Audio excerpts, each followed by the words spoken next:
san til ban san lai gu bang ze ke le ka lom bwa lia nu te nan sim tu kum chim lo na tua nget lom na tong dam nem te lia nu ke ding in mai mit sin mo na sin lai gu bang ngang san lo te Boy, you gotta be going all crazy. It's so OMG, my nigga swan team low.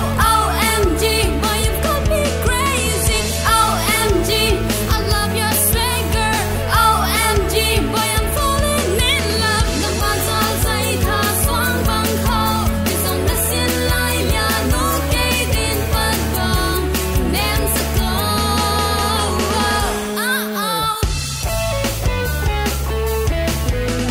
Sak me let lo mi swani.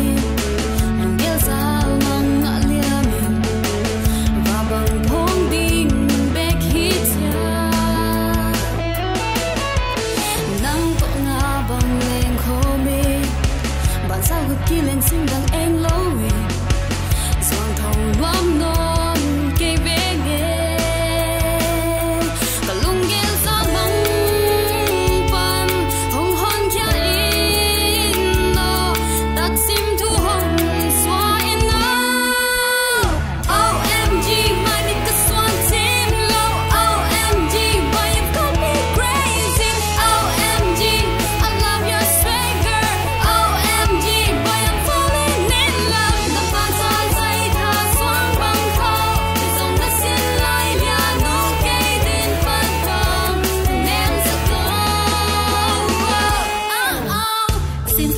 fairy tale, I'm secure like I'm Rapunzel. So better get me out of this jail. Let's get in terms like on cartel. I'ma give you my all and give me yours. Boy, make me your all and forever yours. This love be like Mayday and I'm going crazy. No, I'm just a lady, but this ain't shady. Things now be blur like Moray. I'ma make it clear like it's 4K. Promise to stay true. Needless to say, who'll be your boo forever by your side till we say I do.